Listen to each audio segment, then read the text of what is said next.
என்பது ஒரு வடிவமாக உருவமாக மாறி தேர்தலை சந்தித்து ஒரு கணிசமான வாக்குகளை பெற்று சீட்டுகளை வெல்வார்களா இல்லையா என்பது இன்றைக்கு எனக்கு சொல்ல முடியாது. ஆனால் அவருக்கு ஒரு ஆதரவு இருக்கிறது என்பதை ஏற்றுக்கொள்கிறேன். எந்த ஒரு அரசாங்கமாக இருந்தாலும் நிறை குறைகள் இருக்கதான் செய்யும். ஆனால் சீர்தூக்கி பார்த்தீர்கள் என்றால் திராவிட முன்னேற்ற கழக அரசாங்கம் பல கோரிக்கைகளை நிறைவேற்றி இருக்கிறார்.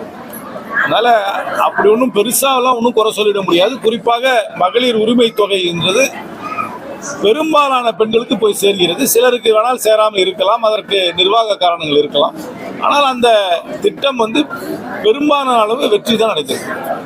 தேர்தல் களம் அப்படிங்கிறது டிஎம்கே அதிமுக தான் கடந்த 50 ஆண்டு காலமாக இருந்துச்சு. இப்போ அந்த களம் மாறுதா சார்?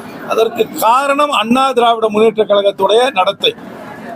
அவர்கள் இப்பொழுது ஒரு இண்டிபெண்டன்ட் பொலிட்டிக்கல் பார்ட்டியாக இல்லாமல் மத்தியிலே தமிழ்நாட்டால் நிராகரிக்கப்பட்ட பாஜகவுக்கு ஒரு சப்சிடியாக நடந்து கொள்வதால் தான் அண்ணா திராவிட முன்னேற்ற கழகத்திற்கு ஆளுமை மிக்கவர்கள் தான் முன்பெல்லாம் தலைவர்களாக இருந்திருக்கிறார்கள்.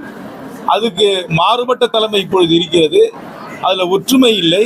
அவர்கள் கட்சிக்குள்ள எந்த குழப்பம் வந்தாலும் பஞ்சாயத்திற்கு உடனே டெல்லிக்கு செல்கிறார்கள். அதிலிருந்தே அவர்கள் மீது நம்பிக்கை, மக்களுக்கு அவர்கள் நம்பிக்கை அவர்கள் மீது குறைகிறது. பெரிய கட்சி முழுமையாக ஏற்றுக்கிறேன். அண்ணா திராவிட முன்னேற்ற கழகத்தை நான் குறைத்து மதிப்பிடவில்லை. ஆனால் அந்த கட்சி முன்பு இருந்த நிலையில் இப்பொழுது கிடையாது.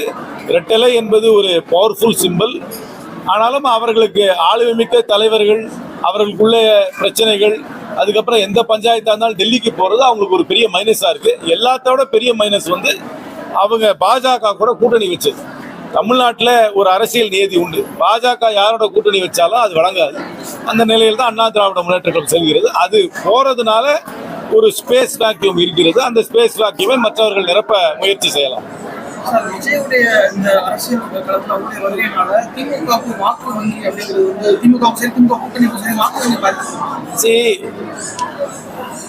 இவருக்கு ஒரு ஆதரவு வருது. அவருடைய ரசிகர்கள் எல்லா கட்சியிலும் இருக்கலாம். ஏன்னா இவ்வளவு நாளா அவர் ரசிகர்களாக இருந்தவர்கள் அவர்கள் இப்பொழுது ஆதரவாளர்களாக மாறுவார். அப்படி மாறும் பொழுது எல்லா கட்சிக்கும் சிலது கொஞ்சம் சேதாரம் ஏற்படும். ஆனாலும் இந்தியா கூட்டணி, திராவிட முன்னேற்ற கழக கூட்டணி தான் வருகின்ற தேர்தலில் வெற்றி பெறும். இந்த கூட்டணி ஒற்றுமையாக இருக்கிறது. அதோடைய பெரும்பான்மை வாக்குகள் ஒற்றுமையாக இருக்கிறது. சிறுபான்மை மக்களுடைய வாக்குகளை பெறுவதற்காக காங்கிரஸ் கட்சி அங்கே இருக்கிறது. அதனால் இந்த கூட்டணி தான் வெற்றி பெறும். ஆனால் அவருடைய ரசிகர்கள் மற்ற இயக்கத்தில் இருந்தாலும் அவர் தனியாக கட்சி ஆரம்பித்திருக்கிறதுனால அவர் பக்கம் திரும்புறதுக்கு வாய்ப்பு இருக்கு. சார், இந்தியா பாகிஸ்தான் மேட்ச் முடிஞ்சிருக்கு. அதில் மேட்ச் முடிஞ்சதுக்கப்புறம் நம்ம இந்திய வீரர்கள் பாகிஸ்தான் வீரர்களுக்கு கை கொடுத்தாங்க. அது ஒரு பெரிய பேசுபொருள். விளையாட்டையும் அரசியலையும் சேர்க்கக்கூடாது. இது என்னுடைய கருத்து என்னன்னா, இது ஒரு டோர்னமெண்ட். இந்த டோர்னமெண்ட்ல இந்தியா பங்கேற்குது. இந்த பங்கேற்கும் பொழுது எதிர்த்து யார் ஆடுறான்றது இந்தியா நிர்ணயம் பண்றதில்ல. அந்த டோர்னமெண்ட்ல யாரெல்லாம் என்ட்ரி கொடுக்குறாங்களோ அவங்க கூட ஆடிதான் ஆகணும். அதனால என்னை பொறுத்த வரைக்கும் விளையாட்டையும் அரசியலையும் கலக்கக்கூடாது.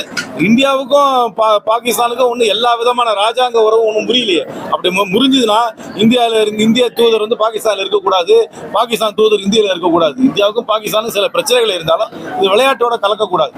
கிரிக்கெட்னால நீங்க கவனிக்கிறீங்க, பேட்மிண்டன்ல பாகிஸ்தான் பிளேயரோட ஆடுறோமா, டென்னிஸ்ல பாகிஸ்தான் பிளேயரோட எடுத்து ஆடுறோமா, செஸ்ல ஆடுறோமா நீங்க கவனிக்கிறது கிடையாது. இது கிரிக்கெட்டா இருக்கிறதுனால ரொம்ப கவனிக்கிறீங்க. ஆனா என்னை பொறுத்த வரைக்கும் விளையாட்டையும் அரசியலையும் கலக்க வேண்டாம். ஒரு டோர்னமெண்ட்ல நம்ம என்டர் பண்ணோம்னா எழுத்து எந்த நாடு வந்தாலும் ஆடித்தான்.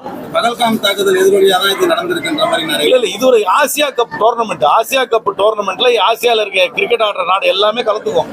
அதனால இந்த நாடு கலந்துக்க கூடாது, இந்த நாடு கலந்துக்கிட்டா நாங்கள் ஆட மாட்டோம்லாம் சொல்ல முடியாது.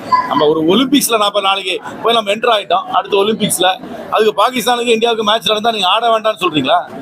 ஹாக்கியில இந்தியாவுக்கும் பாகிஸ்தானுக்கும் ஒலிம்பிக்ஸ்ல நாளைக்கு வந்துருச்சுன்னா ஆட வேண்டாம்னு சொல்றீங்களா? நாளைக்கே நம்மளுடைய செஸ் வீரர்கள் முக்காவாசி பேர் தமிழ்நாட்டில் தான் இருக்காங்க. நாளைக்கு ஒரு பாகிஸ்தான் வீரரோட போட்டியில போய் கலந்துக்க வேண்டிய நிலை லண்டன்ல வந்துச்சுன்னா ஆட வேண்டாம்னு சொல்றீங்களா? இல்ல டென்னிஸ் வீரர் விம்பிள்டன் ஆடும் போது ஒரு பாகிஸ்தான் வீரர் எடுத்து ஆடினார்னா ஆட வேண்டாம்னு சொல்றீங்களா? நீரஜ் சோப்ரா ஜாவ்லின்ல போடும்போது இன்னொரு அணியில எழுத்து ஒரு பாகிஸ்தான் வீரர் ஜாவ்லின் போட்டு ஆட வேண்டாம்னு சொல்றோமா? இது கிரிக்கெட்டா இருக்கிறதுனால இதை பண்றோம். என்னை பொறுத்த வரைக்கும் அரசியலையும் விளையாட்டையும் சேர்ப்பது தேவையில்லை. பிரதமர் மோடி நான் ஒரு சிவபக்தன், எவ்வளவு விஷயங்களை என் மேல கத்துனாலும் அதை நான் வாங்கிக்குவேன், வச்சுக்குவேன் மாதிரி பேசியிருக்கேன். நானும் தான் சிவபக்தன். நம்ம தமிழ்நாட்டில் முக்காவாசி பேர் எல்லாம் சிவபக்தர்கள் தான். முருகனை வழிபடுறவங்க, விநாயகரை வழிபடுறவங்க எல்லாருமே சிவபக்தர்கள் தான் இருப்பாங்க. அது அவரோட தனி நம்பிக்கை, அவ்வளவுதான்.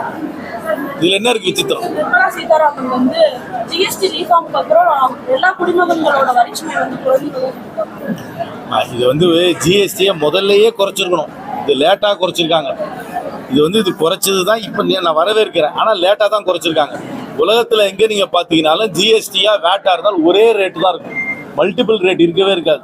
இங்கே தான் மல்டிபிள் ரேட் இருக்குது. பன்னுக்கு ஒரு ரேட்டு, பட்டருக்கு ஒரு ரேட்டு, பன் பட்டருக்கு ஒரு ரேட்டெல்லாம் இருந்தது இந்தியாவில் தான். இந்த மாதிரி குழப்பமான ஜிஎஸ்டியை கொண்டு வந்து இப்போ கொஞ்சம் சீர்திருத்திருக்காங்க. என்னை பொறுத்த வரைக்கும் இன்னும் சீர்திருத்தம் பண்ணணும். என்னை பொறுத்த வரைக்கும் எப்படின்னா, இந்த பொருளுக்கெல்லாம் ஜிஎஸ்டியே கிடையாது அப்படின்னு சொல்லி நிறைய பொருள் ஒதுக்கிடணும். ஜிஎஸ்டி போட்டால் ஒரே ஒரு ரேட்டு தான் போடணும். உலகத்தில் அப்படி தான் இருக்குது. இன்றைக்கும் 3 ரேட் இருக்கு. இங்கே இப்போ 5, இப்போ 18, 40ன்னு 3 ரேட் இருக்குது. என்னை பொறுத்த வரைக்கும் ஒரே ரேட் தான் ஜிஎஸ்டி இருக்குன்னா, ஜிஎஸ்டி இந்த பொருளுக்கு தேவையில்லை, இது அத்தியாவசிய பொருள் அப்படின்னு நினைச்சோம்னா அந்த பொருளுக்கு ஜிஎஸ்டியே போடக்கூடாது. அப்படித்தான் உலகம் ஃபுல்லா இருக்கு. அந்த நிலையை நோக்கி செல்வார்கள் என்று நம்புகிறேன்.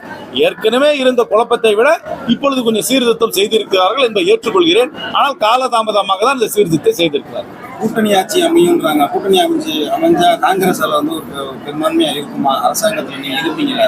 1967 அதே ஏக்கம் எங்களுக்கு தான் இருக்கு. அதே ஏக்கம் தான் எதிர்காலத்திலும் இருக்கும். அந்த வாய்ப்பு வந்தால், கடந்த காலத்தில் வந்த வாய்ப்பு வந்த ஒரு முறை வாய்ப்பு வந்தது 2006, அதை நாங்கள் பயன்படுத்திக் கொள்ளவில்லை. அந்த வாய்ப்பு வந்தால் நிச்சயமாக கட்சி அதை பயன்படுத்திக் கொள்ளும் என்று நான் நம்புகிறேன். ரைட்டா? தேங்க்யூ.